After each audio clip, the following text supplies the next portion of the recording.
Olivia sat in the living room, bent over her calculator and ledger, carefully writing down the amounts the companies she supplied goods to owed her. It was her nightly ritual. Every evening, long after the rest of the household had gone to bed, Olivia would sit alone, balancing figures until she was satisfied. She was always the last to sleep and the first to rise. She was a stunning woman, graceful and striking, but what truly defined her was her ambition. Olivia owned the largest factories that supplied clothing materials and ready-made clothes to the biggest market in the city. Beyond that, she had branches scattered across other regions, yet she personally managed the headquarters. Having tasted the bitterness of poverty in her youth, Olivia had sworn never to experience it again. She worked tirelessly to ensure her vow remained unbroken, and so far, she had succeeded. When she finally closed her books, she stretched, her eyes heavy with fatigue. Rising, she went to take her nightly bath before bed. This was her life: numbers, strategies, growth, success. She told herself she was doing it all for her family. But in truth, her business had stolen something precious. Olivia barely saw her daughter, Emily.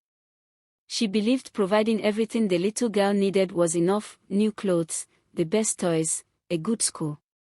Emily was always in the care of her father and the house helps, and Olivia was at peace with that arrangement. If I can't trust the house helps, at least I can trust my husband, she often told herself. Her husband, once a bright engineer, had been dismissed from his company years ago. Since then, he refused to work, excusing himself with the claim that Olivia made enough money for them both. He insisted that he preferred to take care of the home and spend time with Emily since Olivia was hardly ever around. On the surface, it seemed noble, even supportive. Olivia never questioned it.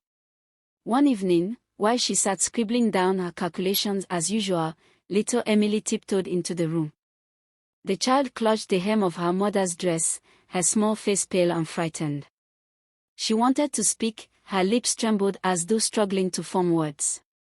Olivia glanced at her daughter, exhaustion clouding her tone. "Why are you still awake? Don't you know you have school tomorrow? Go to bed immediately." Emily shook her head, her eyes brimming with tears. She wanted to say more, but the weight of her mother's sharp words pressed her into silence. "Don't cry," Olivia added more softly, sensing her daughter's sadness. "I'll tell your dad to take you to your favorite ice cream spot after school tomorrow. Now, off to bed."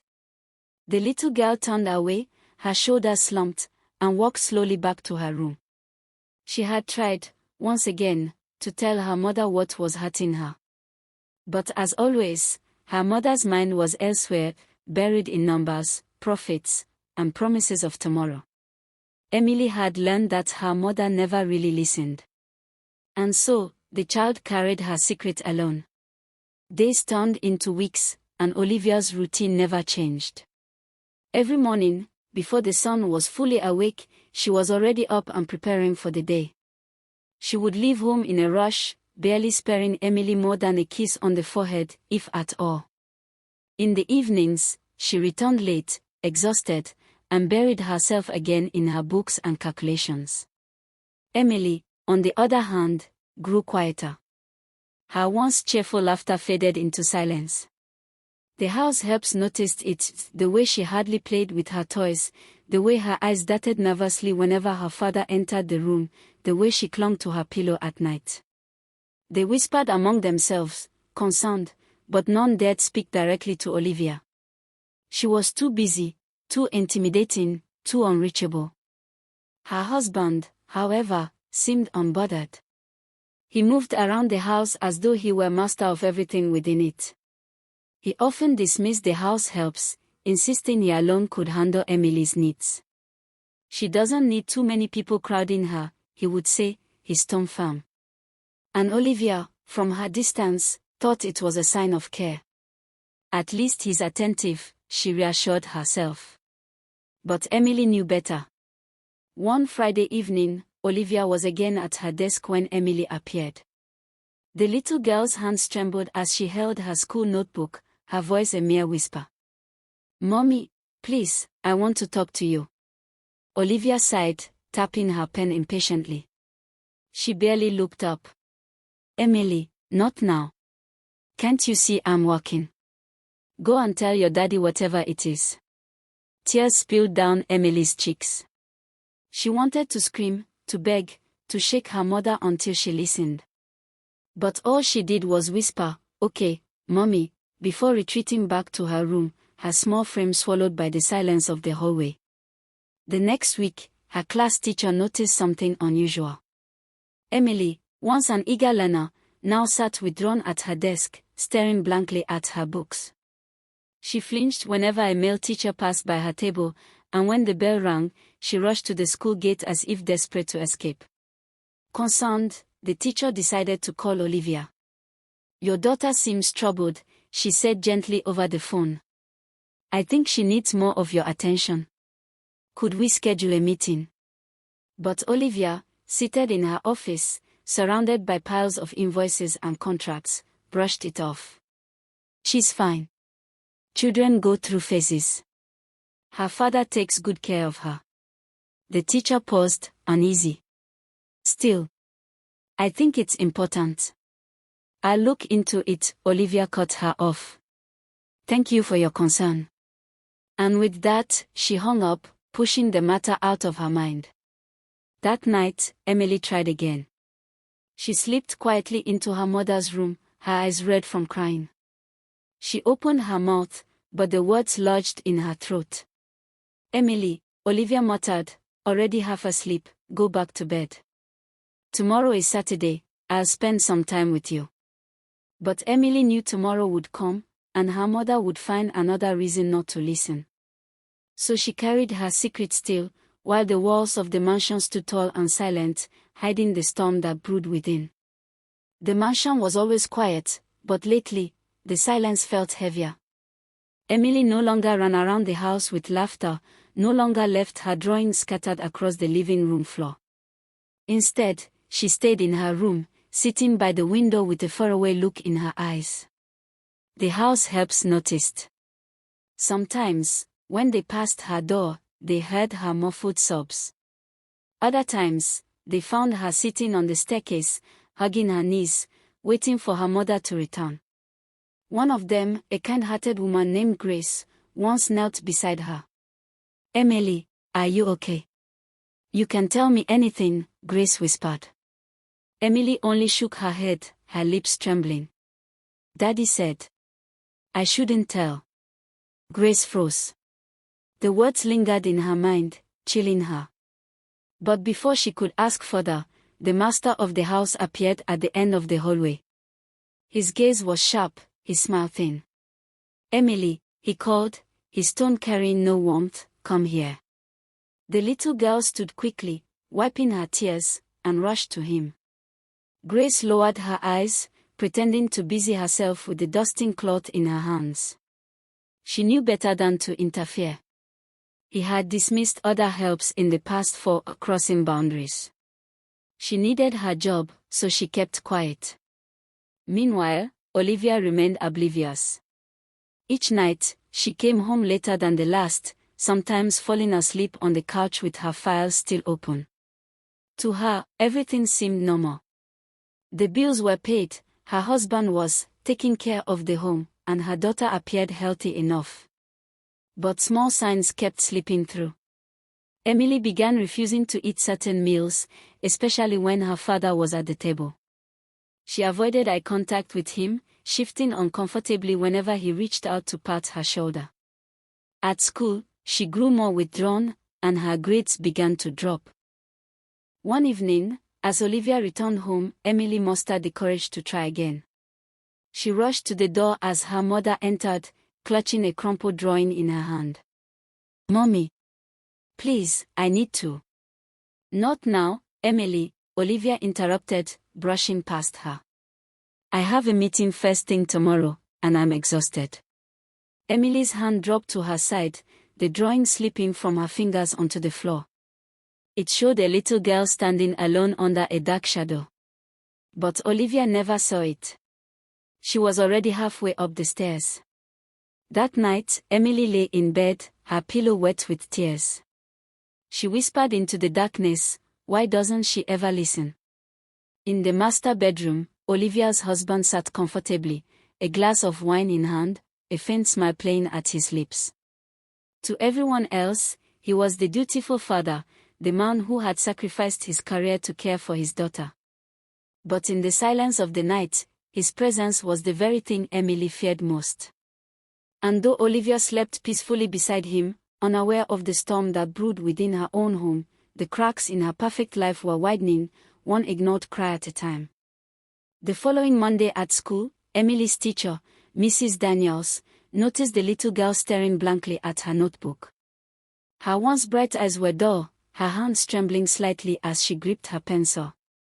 "Emily," Mrs. Daniels said gently, crouching beside her desk, "is everything okay at home?" Emily's lips parted, but no sound came. Instead, she shook her head quickly, her eyes darting nervously toward the classroom door, as though expecting someone to be watching. That moment pierced Mrs. Daniels' heart. After class, she called Olivia again. "Mrs. Johnson, I'm worried about your daughter," she said, her tone firm but kind. "Emily is showing signs of emotional distress. She's withdrawn, fearful. Please, could we meet in person? I believe it's serious." Olivia sighed on the other end of the line. She was at her office, a mountain of files spread across her desk. "Look, I appreciate your concern, but Emily is fine. Children change as they grow. Besides, her father is always at home with her. She couldn't be in safer hands." Mrs. Daniels pressed, "Sometimes what children need most is not just safety, but closeness with their mothers. I think she's crying out for." But Olivia cut her off. "Thank you, but I'll handle it."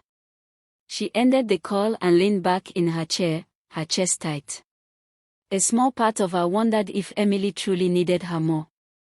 But the weight of contracts, deadlines, and responsibilities smothered the thought. She told herself she would make it up to Emily soon. Later that evening, as Olivia arrived home, she found Mrs. Daniels at her gate. The teacher had come unannounced, determined to speak with her face to face. "Mrs. Johnson, forgive me for showing up this way," the teacher began, her voice urgent. "But I can't shake the feeling that Emily needs help. Please, let me in so we can talk." Before Olivia could respond, her husband appeared at the doorway. His smile was polite, but his eyes were sharp. "Good evening, ma'am," he said, stepping forward. "I'll have to ask you not to disturb my wife with these unnecessary concerns. Emily is perfectly fine.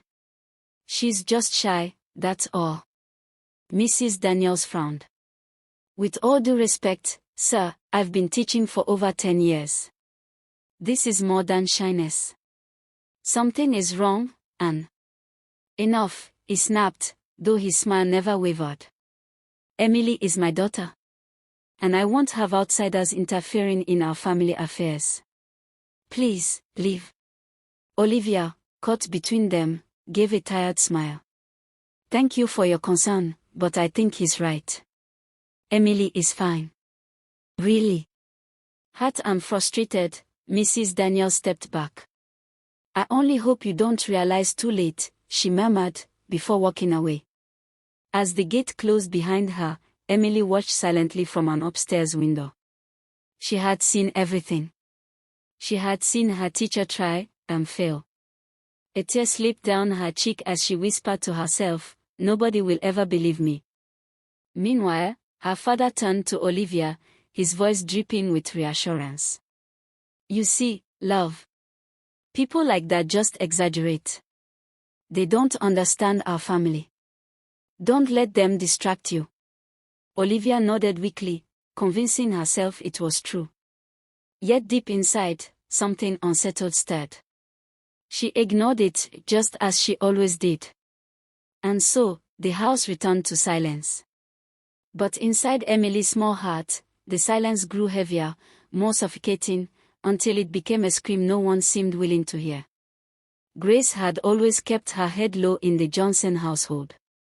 She loved her job and needed it badly, but lately, she found herself restless. Emily was fading before her eyes. The bright little girl who once ran to her with drawings and laughter now moved like a shadow, eyes empty, lips sealed. Grace was a mother herself, and though her own children were far away in the village, her heart couldn't ignore the silent cries of another child. If something happens to this girl right under my nose, she thought, I never forgive myself. That evening, Mr. Johnson had a visitor in the living room. The sound of their laughter floated through the hallway, masking the quiet footsteps of Grace as she carried a bucket and mop. To anyone watching, she was only on her way to clean Olivia's bedroom. But inside, she carried a different mission. Closing the bedroom door behind her, she locked it gently and paused. A muffled sound reached her ears, the sound of someone sobbing. Grace followed it to the bathroom, her heart heavy. There she found Emily, sitting on the tiled floor, knees drawn to her chest, her small shoulders trembling with every breath. The sight broke Grace's heart. Slowly, she set the mop aside and crouched beside her. Emily, she whispered, her voice soft and calm. It's all right, my dear. I'm here. You can tell me what's wrong. Emily looked up, her eyes swollen from crying. For a long moment, she said nothing, just buried her face against her knees. Grace gently placed an arm around her, rocking her lightly as a mother would soothe a baby. Sure, it's all right, Grace murmured. I promise you, whatever it is, you're not alone. You can trust me. The child's tears came harder, her sobs echoing in the bathroom. Grace's own eyes filled with tears, but she held them back, waiting patiently. Finally, Emily lifted her head, her lips trembling. In a broken whisper, she said the words that pierced Grace's soul. Take me away. I don't want to stay here anymore. Grace froze, her chest tightening. The pain in Emily's voice was raw, desperate, and too heavy for a child to carry. At that moment, Grace's resolve hardened. She didn't know the full truth yet, but she knew enough. She stroked Emily's hair, whispering, I'll help you, my dear. I promise. But you must be brave enough to tell me what's hurting you. Only then can I fight for you. Emily only shook her head, clinging to Grace's arm as though it was her only lifeline. That night, when Grace returned to her small quarters, she sat on her bed and wept silently.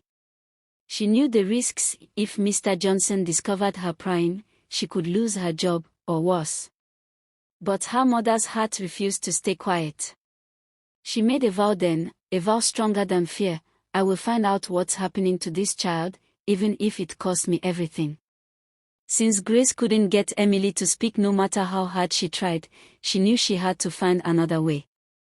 The silence of that little girl was beginning to haunt her at night. So one morning, Grace visited her former boss, Mrs. Benson, a well-respected woman who worked with a big NGO that handled sensitive cases involving children. After listening carefully to Grace's story, Mrs. Benson leaned back in her chair, her face grave. Then she opened a drawer and pulled out a pink doll, soft, beautiful, and innocent-looking. Handing it to Grace, she said in a low voice, keep this in Emily's room for a week. Place it somewhere it can watch over her. Then bring it back to me. Grace was confused, her brows furrowed. A doll? I don't understand. How will this help? Mrs. Benson only gave a small, knowing smile. Trust me. Just do as I've said. When you return with it, I'll explain everything. Though still puzzled, Grace nodded. She carefully took the doll and that evening placed it neatly on top of Emily's wardrobe, just as instructed. To anyone else, it looked like a harmless toy. But deep inside, Grace hoped it would finally reveal the secret Emily was too afraid to share. When Mrs. Benson finally received the doll, she turned it over in her hands as if it carried more weight than its size could explain. She looked at Grace with calm assurance and said, Don't worry, I'll handle everything from here. Grace wasn't sure what she meant or how she intended to proceed, but she didn't ask further. She trusted Mrs. Benson. Her NGO had solved cases people once thought impossible. For days, Mrs. Benson worked quietly behind the scenes, running her tests and recording her findings until she was certain of the truth. Then, one afternoon, she walked into Olivia's factory.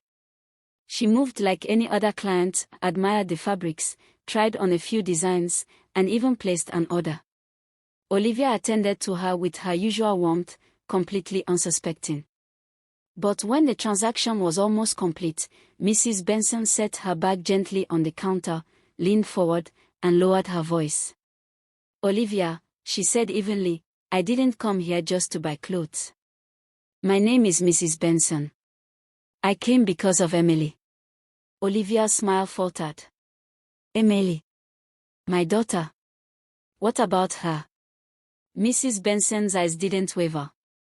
That doll Grace placed in her room, it wasn't an ordinary toy.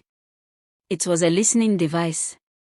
And for the past week, it has been recording everything that happens in your house.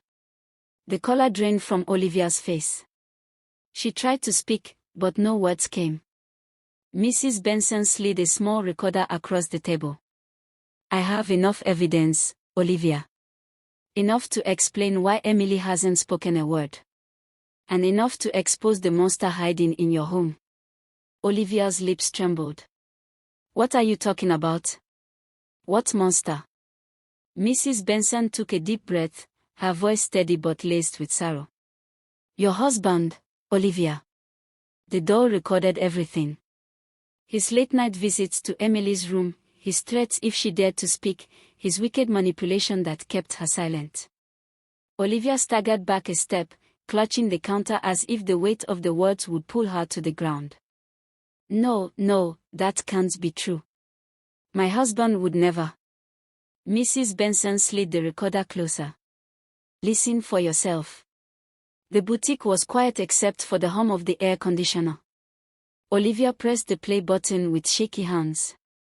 At first, there was only static, then Emily's soft whimpers, followed by a man's low, menacing voice. "If you tell your mother, I'll make sure she never believes you. Do you hear me? You keep quiet, or it will be worse." Olivia's hand flew to her mouth. Tears blurred her vision as the weight of reality crashed upon her. The boutique she had proudly built, her elegant poise, her confidence, all crumbled in a heartbeat. Mrs. Benson's eyes softened. "I'm sorry, Olivia. I know this is not what you expected. But you needed to know the truth. Emily's silence is not her choice, it's her fear. And now, it's up to you to protect her." Olivia's sobs shook her shoulders. "My God, my baby, and I didn't see it." Mrs. Benson touched her arm gently. "Don't blame yourself. Abusers hide behind trust. But now you know. And now we can fight back." Olivia swore never to let her child suffer again. She was grateful to Grace, who refused to ignore the signs like the other maids had done. Together with Grace and Mrs. Benson, she fought for Emily with everything she had. Olivia no longer left Emily alone with her father. Every afternoon, she personally picked her up from school and brought her to the factory, determined to keep her safe. She hired more staff at work so she could focus more on her daughter, showering her with the attention she had long neglected. Emily noticed her mother's sudden change. She didn't fully understand why, but she clung to the warmth she had longed for. Behind the scenes, the three women quietly built their case, gathering every piece of evidence until they were ready. When the case was finally filed, Mr. Johnson broke down in court, blaming Olivia. He claimed her neglect drove him to his vile actions. His words pierced Olivia's heart, but she stood her ground, knowing nothing justified the evil he had done. At last, justice was served. The judge declared Mr. Johnson guilty of child abuse and sentenced him to prison. Tears streamed down Olivia's face as she held Emily close. For the first time in years, she felt both relief and resolve. This was the beginning of healing, the start of a new life where Emily would finally be safe, cherished, and free. In the end, justice was served and Emily was finally free. But this story reminds us of something deeper: silence protects the abuser, while courage protects the child. No excuse justifies abuse. Every parent must pay attention, for a child's silent tears often speak the loudest. Love, care, and protection, these are the greatest gifts we can give to our children. Drop your thought about this story in the comment section. Kindly like, subscribe and share this story. Till I drop another story, stay safe.